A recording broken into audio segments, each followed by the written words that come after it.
There's a little poem called Poem. To miss you is to look through a taco shop window hungry. Hair uncombed, pockets empty, except for the old theater ticket I saved to remember the first movie we watched together that you stayed awake the whole way through.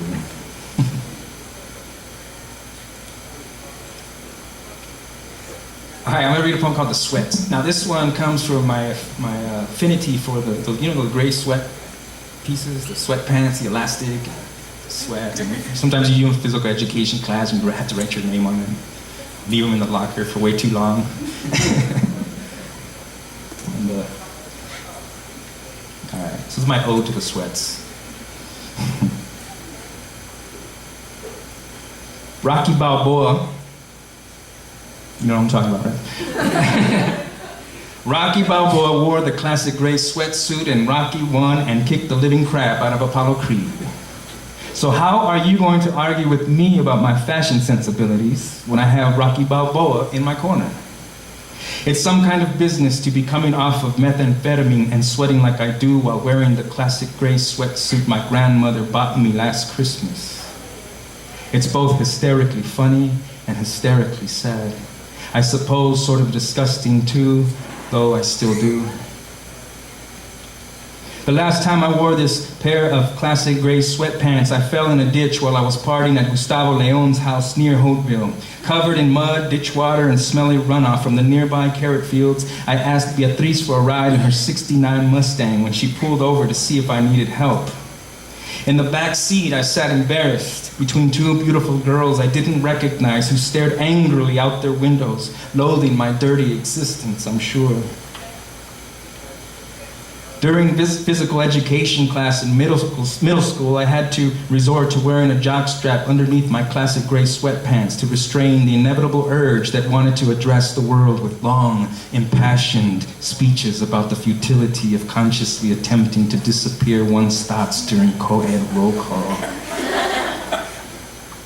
The word villain embedded in the word village is easily apparent when all who live in a small community wear classic gray sweatsuits and unabashedly laugh at the one who chooses to wear black shirts, black pants, black belts, black dogs, black eyeliner, and the occasional black cape.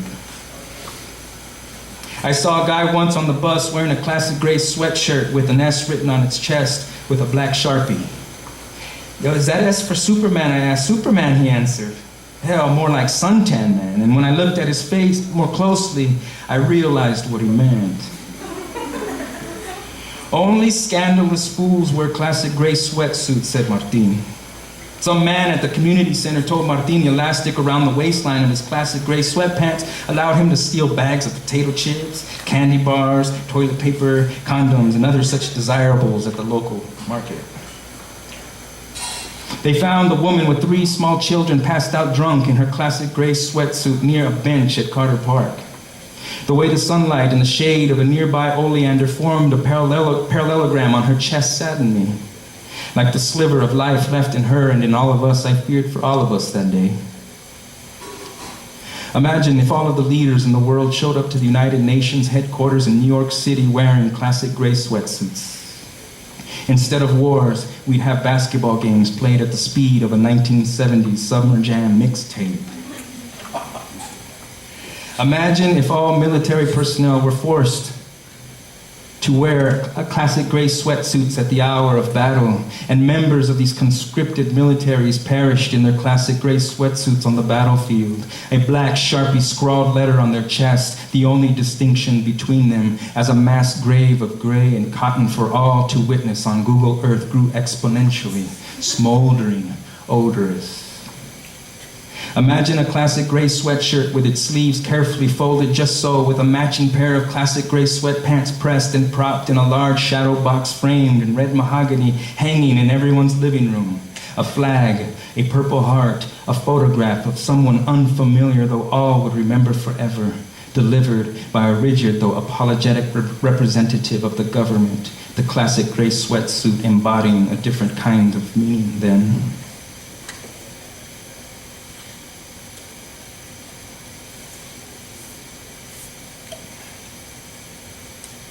I still rock those too.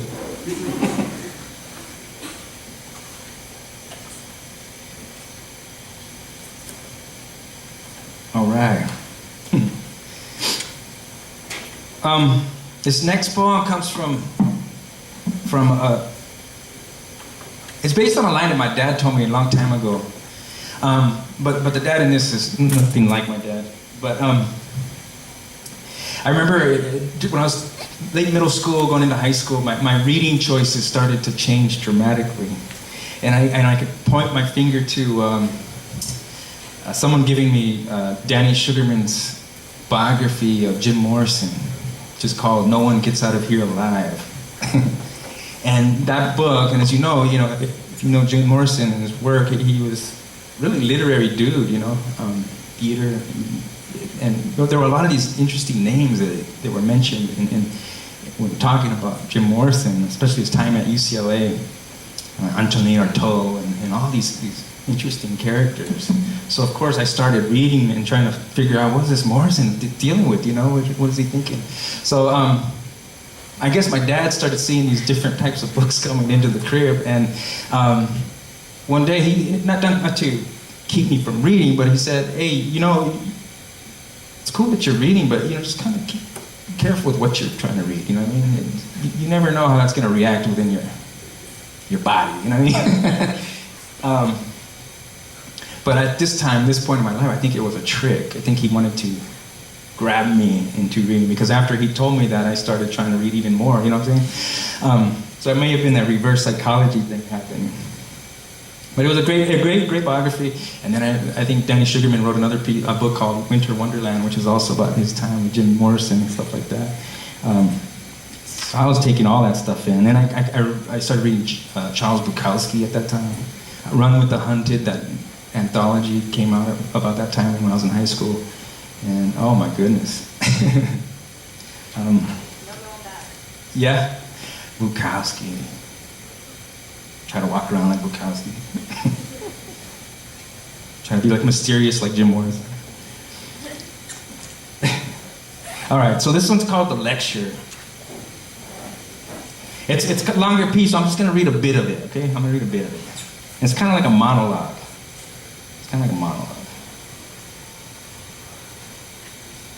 The Lecture.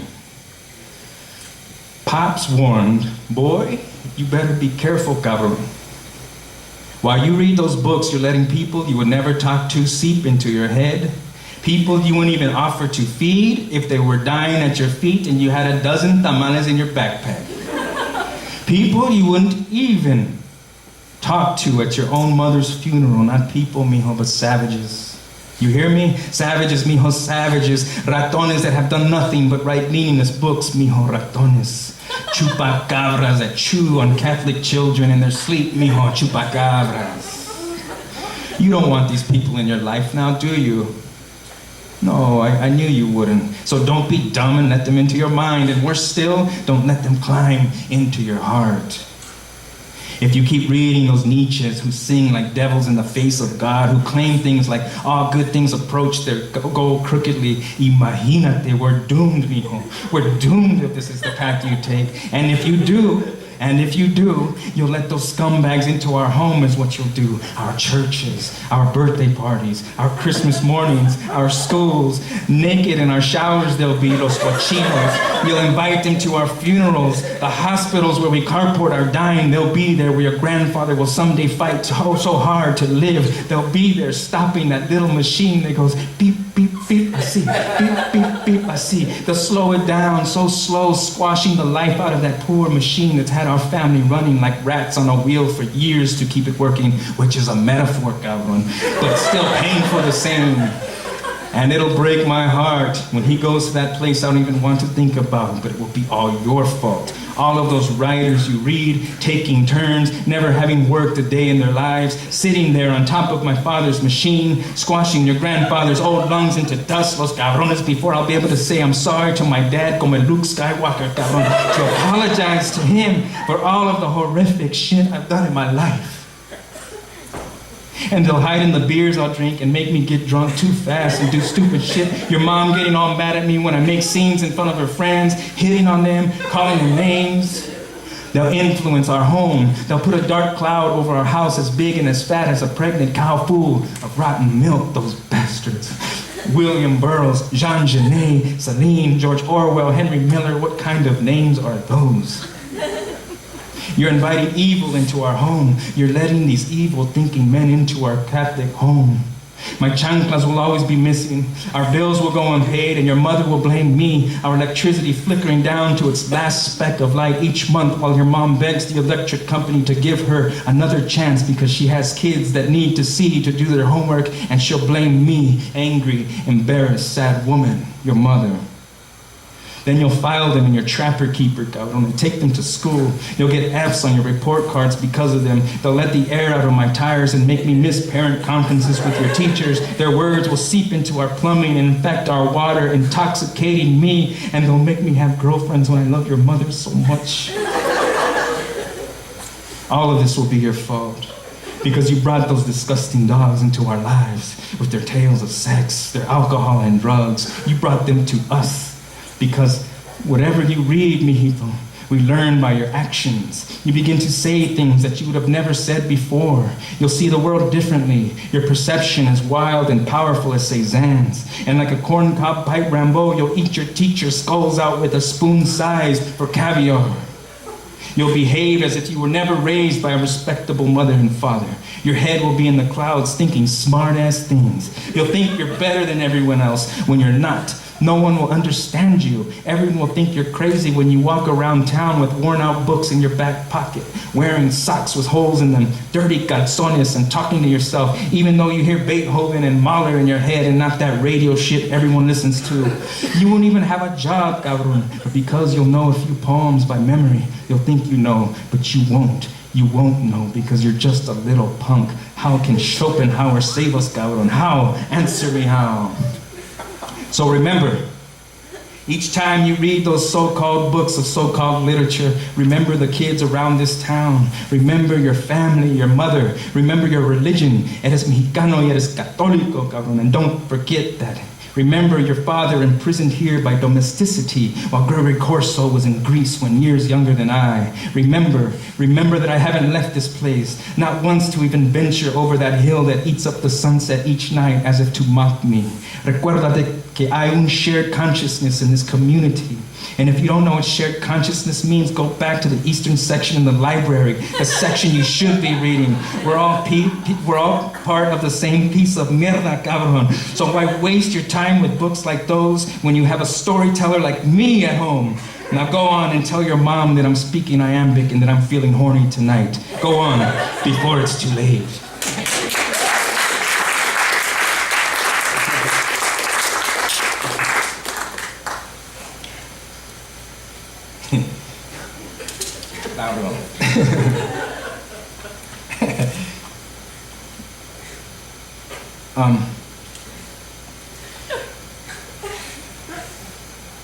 That's awesome. All right. Okay. So, I'm spent. Okay, so I'm going to read a short poem called The Naming, about a grandmother.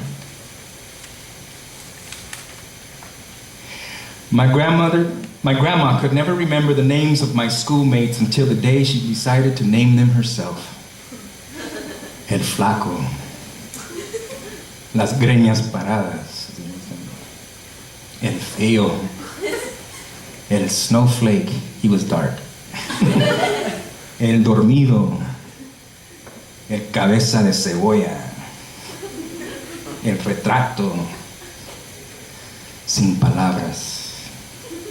Or when my grandma felt sorry for sin palabras, el no name. Well, el no name, okay.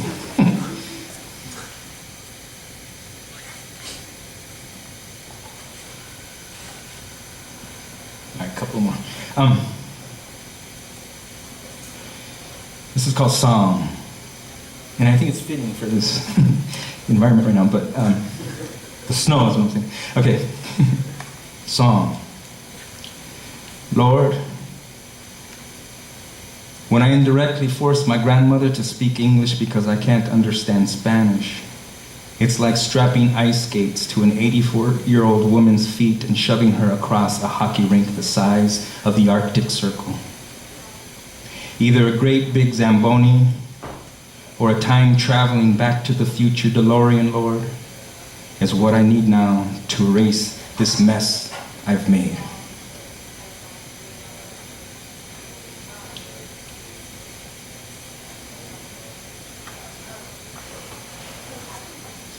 All right, so a large part of what this book's about is, the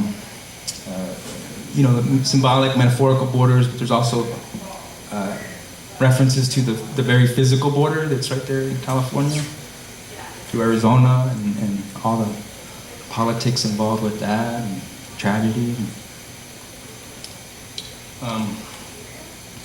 So that's where this piece came from, and it's one of the last ones that I did for this. But it's called The Fences.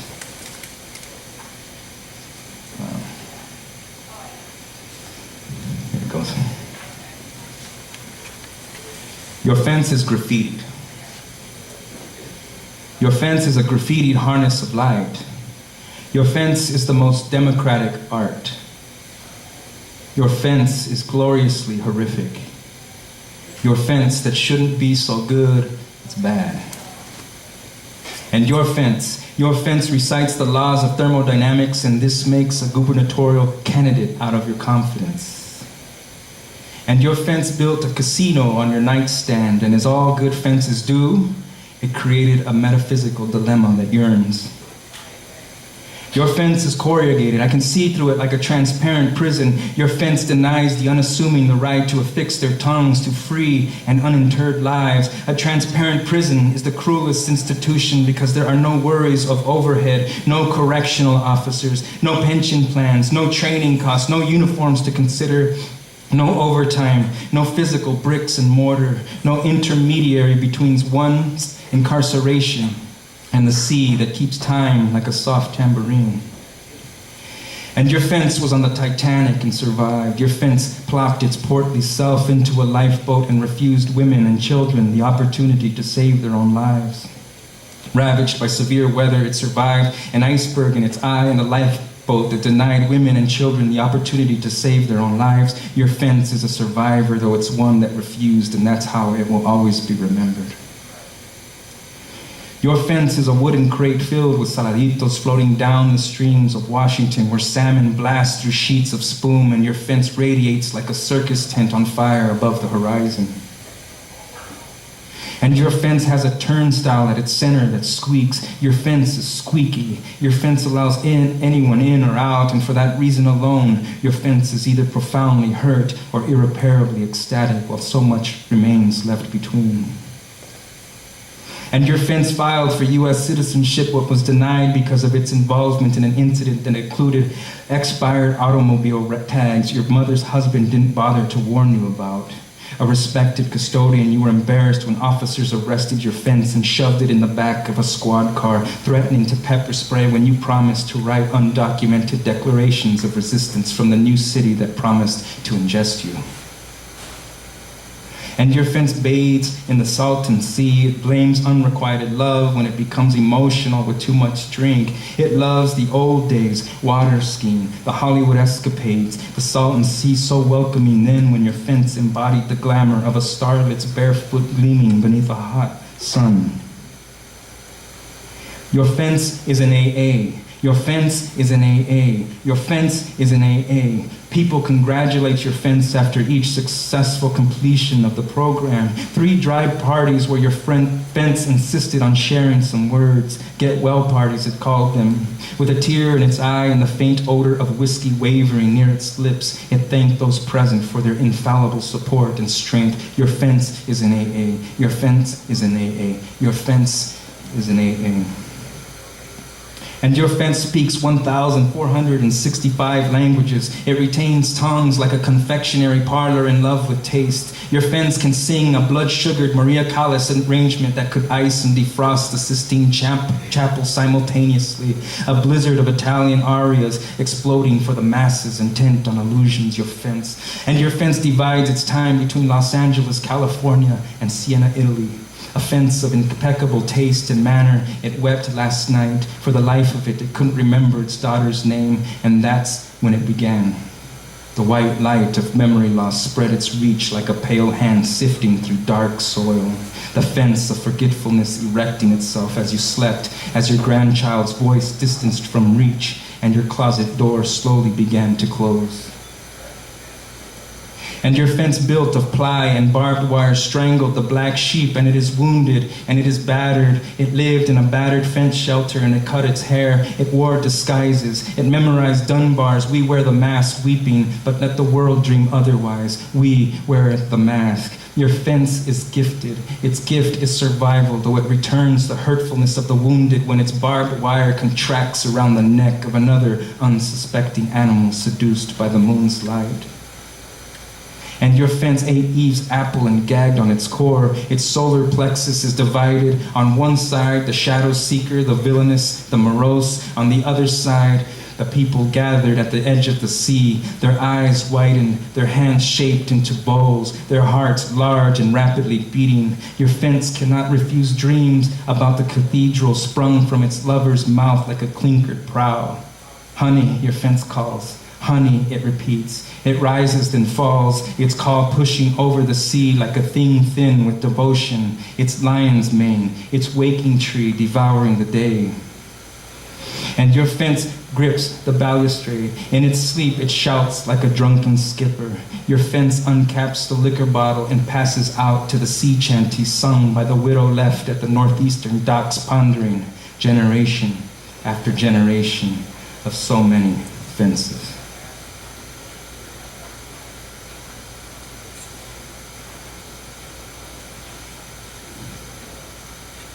I'm going to close out with this last one called The Towels. The Towels. Growing up in the Imperial Valley in El Centro, we were below sea level, and there was like this big silo there with a line marked sea level, and it had a line all the way around it. So it gave you a great visual of what would happen if San Diego suddenly, suffered a tsunami, and we'd be a jacuzzi, I guess you could say, for the rich.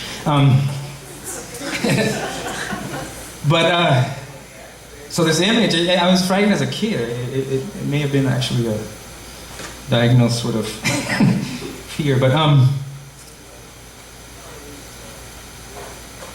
also, like a lot of kids do, I used to run around with a towel and a safety pin, pretending I was some sort of superhero, yeah? I hope some of you have done that before. I promise I still don't do that, but... All right, here we go. The towels.